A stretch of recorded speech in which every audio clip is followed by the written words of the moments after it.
if you're a Lord of the Rings fan, it's become fairly hot and bothered over the alleged issue of black people in the Tolkien mythology, or the lack of black people in the Tolkien mythology, and the way different sides of the fandom have taken opposing sides on the issue. I've searched both sides out. There was even one video, which I want to be careful on because I only saw a snippet of it, which tried to argue, I'm not even joking, this is the title, paraphrasing, that black people don't belong in Lord of the Rings from a not racist perspective. From the little I saw, it wasn't very convincing. And this is becoming a question for all fantasy fiction in general because the new Pinocchio trailer is also stirring up the usual hornet's nest of right wing idiots who are going berserk that apparently there's a black woman in it. But let me try to be fair minded. So we'll listen to the reaction, if that's what we're going to call it, by Geeks and Gamers. This is Jeremy, Ryan Kinnell, and Eric July. I just want to add Ryan Kinnell became notorious for saying he had problems with the black women in the Batman, and they seem to be for pretty explicitly racist reasons. So it'll be interesting what he thinks of this. Comment on now, I don't know if it's like the fairy godmother, the blue fairy, whatever it is in Pinocchio, but shockingly, it's wish I may. I wish I might have the wish I wish tonight. When you wish upon a star,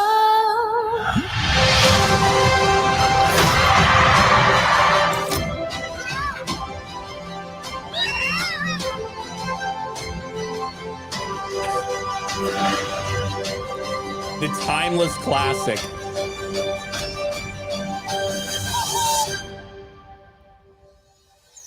There it is.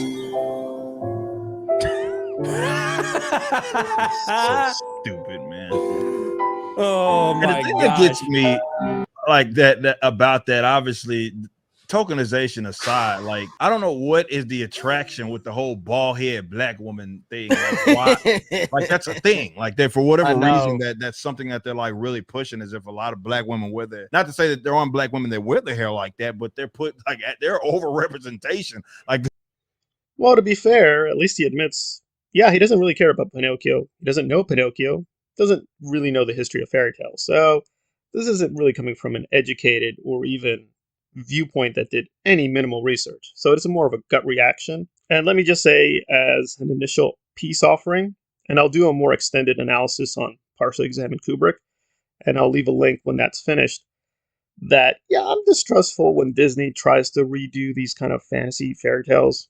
But unlike them, I have legitimate reasons. Like with The Lion King, that's totally stolen from a Japanese story. So that's pretty awful. So them remaking something they already stole is pretty awful. And if you know the Disney Corporation, they have pretty bad history with animation and race, and they often put racism and fascism in their old cartoons. Overall, Disney shouldn't be trusted. However, as I expected, all they offered in reaction was their own racist, fascist prejudices. Like with something like the Batwoman and the way people got crazy over that a black woman or a white lesbian was doing it, I think probably those people are racist and fascists, but at least they might have a point. Because I do agree, in fact, I agreed with this way before there was even the YouTube in the late 90s. That's when they brought back the Batwoman. That wasn't a good idea. It was stupid. Didn't add very much. It seemed like a blatant commercial decision.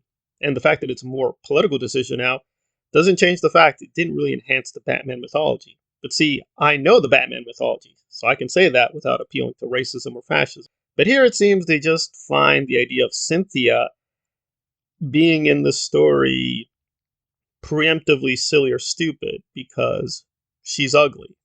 And if you look at Eric July, that's pretty crazy. He's saying she's aesthetically not pleasing to look at. I mean, I'd have to say Cynthia looks better than you. So I have no idea what you're talking about. Now, is Cynthia herself qualified for this role? Yeah, that's a fair open question, but they never really get to it. They just say, woke Hollywood, political agenda. Why is this black woman here ruining my Star Wars? Okay. All right. I mean, those are opinions. And again, political opinions are political opinions. They shouldn't be dismissed. There's a section of the Tolkien fandom that is very Christian and very conservative. I don't think they should be excluded just because they're Christian or conservative. Even if they're very anti-gay or anti-queer, I think, again, in the case of Tolkien, excluding, quote, queer from the canon is not racist or fascist or sexist, a legitimate point. It may be motivated by partisans, that's true. That's not good. They still might have legitimate reasons to exclude this or that category from the canon. But on the cases of, but when we get to race, it's a little bit more ambiguous what Tolkien means. Now, in terms of Pinocchio, the problem is this isn't really the Pinocchio story. It's about the Disney adaptation. So we're talking about how Disney is going to do its own adaptation. Now, you can say many things, but in terms of can they do this? Yes, they can do as they please with their own adaptation. With The Lion King, they stole that, so that's very problematic. But this is an adaptation they did themselves. They went through the proper process. The original adaptation, as it were, may be stupid or pointless, but they did do it, so if they want to change it, that is their prerogative. And it's your prerogative if you want to argue against it. What you don't want to do is say simultaneously, this black woman, she just doesn't fit the Pinocchio mythology. This isn't the Pinocchio mythology, this is the Disney mythology. You'd have to be saying that the Disney mythology can't allow for this, but the Disney mythology does allow for this. You're not saying anything. And simultaneously, these same people, I mean identical people, were laughing at Reva in the new Kenobi series, literally because she's a black woman. Now they say, I don't like Reva because she's not a well-written character. But here they're laughing at Cynthia because the script is not good. The movie isn't even out. So the reaction against this black woman is, she's a black woman. And the reaction against Reva is, oh, she's a black woman, but oh, she's badly written. I have a problem with the logic of the story and that it's bad. But that's not what you're saying. You're saying you don't like the politics. You don't like the fact that there's a political agenda with Pinocchio. Now, I may not like that either, but those are two different standards. You have to choose one or the other. Are you concerned with the aesthetics or the politics? Because you can't have it both ways. Because if it's the politics, then the aesthetics might be perfectly fine, but you're still not going to like it. But I haven't given up hope on Geeks and Gamers, and if you go to my other channel, I'm actually going to praise them for standing up for Johnny Depp. They sometimes have good opinions on political matters, ironically. But when it comes to film criticism or fantasy, much less Lord of the Rings, as always, they haven't proven very reliable to help the fandom through these tricky issues of race and gender and how they belong in various adaptations of classic material.